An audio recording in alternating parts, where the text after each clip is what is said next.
Saudi Aramco was originally an American company. It goes way back to the 1930s when two American geologists from Standard Oil of California discovered oil in the Saudi desert. Standard Oil formed a consortium with Texaco, Exxon, and Mobil, which became Aramco. It wasn't until the 1980s that Saudi Arabia bought them out and nationalized the company. Today, Saudi Aramco is the custodian of the country's sole source of wealth and power. Saudi Aramco is a massive complex along the Persian Gulf, hundreds of miles east of the mega projects.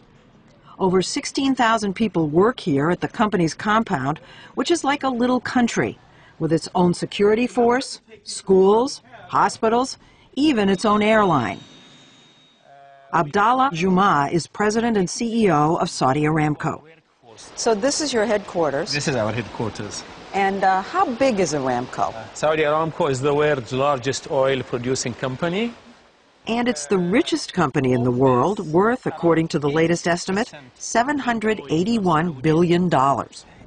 This is the heart of our operation. This is the nerve center. It keeps going. Look at this. This is gigantic.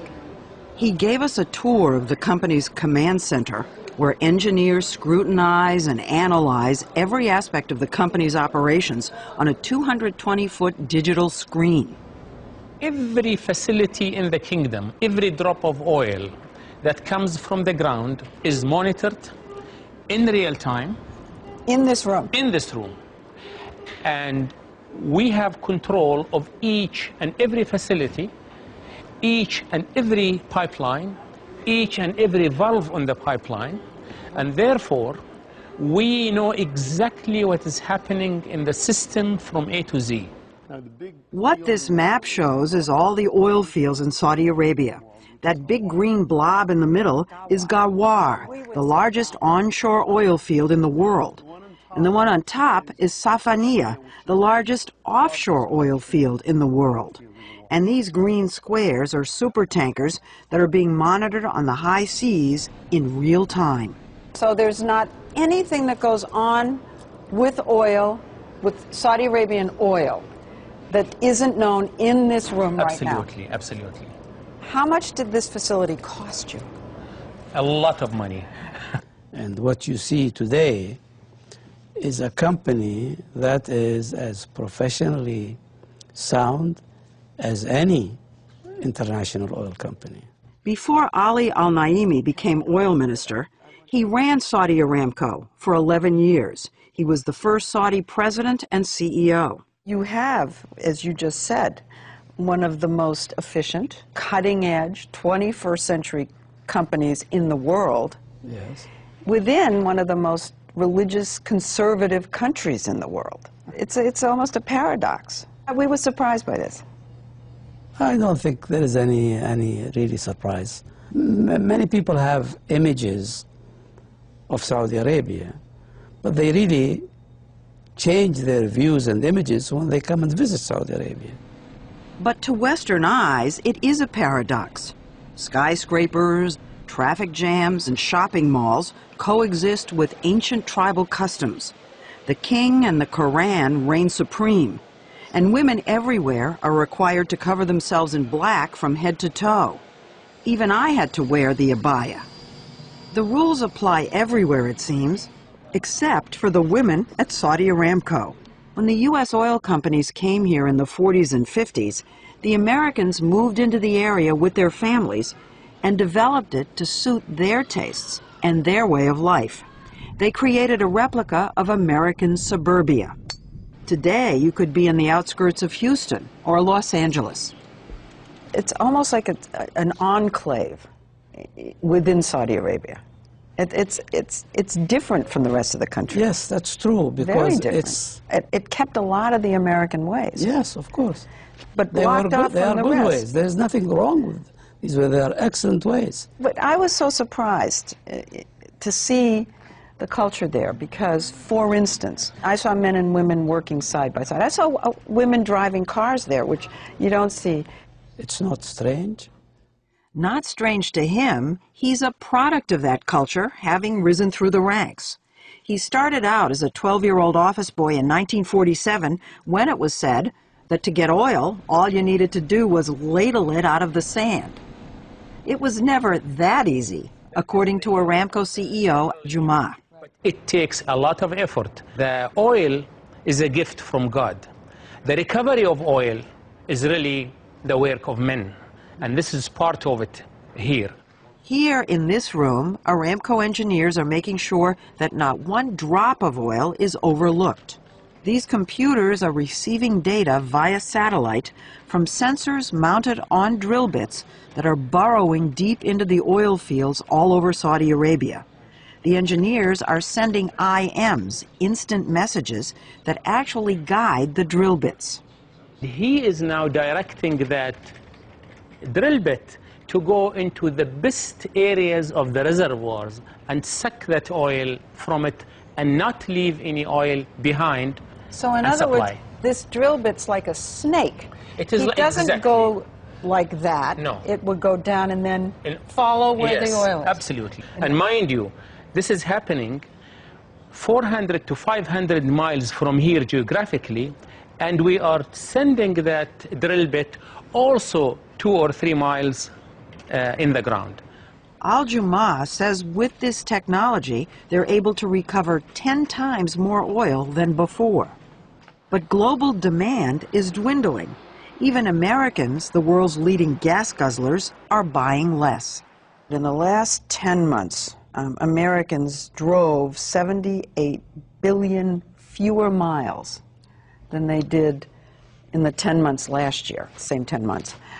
This is quite a dramatic decrease in driving. To put it in better numbers, I think your consumption dropped by 1 million barrels. Is there a thinking that this decrease in demand might be permanent? No.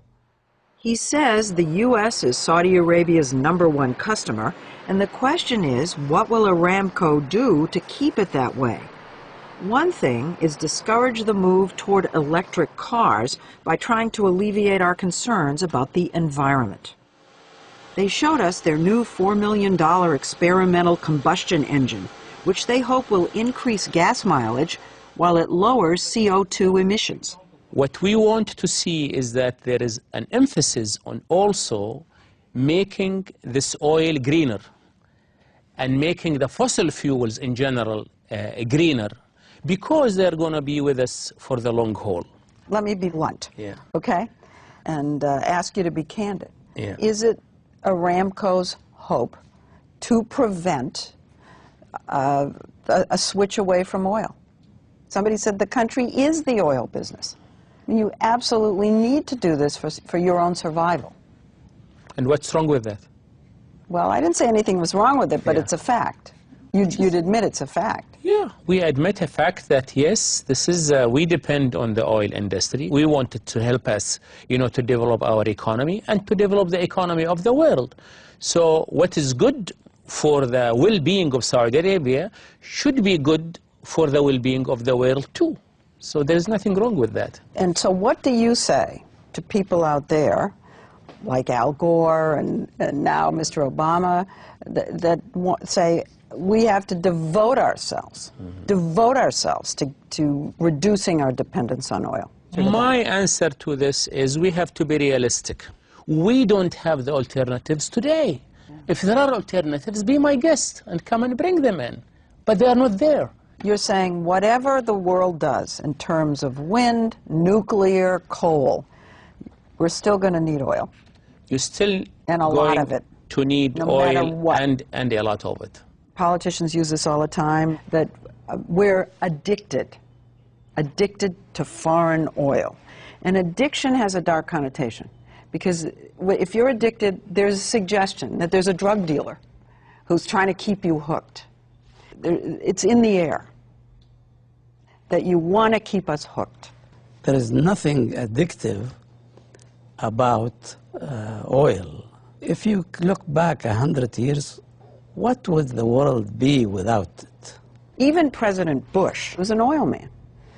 Even he has said, we're addicted to this and we have to get off this oil. But listen to what the professionals say and what do they advise? It's not going to happen today. It's not going to happen 10 years from now. It's probably not going to happen 20 years from now. It's not going to happen 30 years from now, okay? Because you're still going to be using fossil fuels.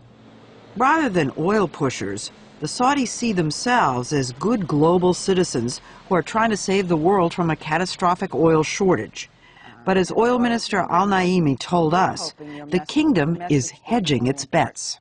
We in Saudi Arabia are developing solar energy. Solar energy? Yes. You're doing research in solar energy? Yes. Where else is the solar energy the most intense? The desert. The desert, of course. But won't that hurt your oil industry? No, not at all. It will supplement it. Our vision is that we will be exporters of gigawatts of electricity. We will be exporting both. Okay. And what was barrels of oil and gigawatts of power. And so he says the kingdom will still be in the energy business long after the sun sets on the age of oil.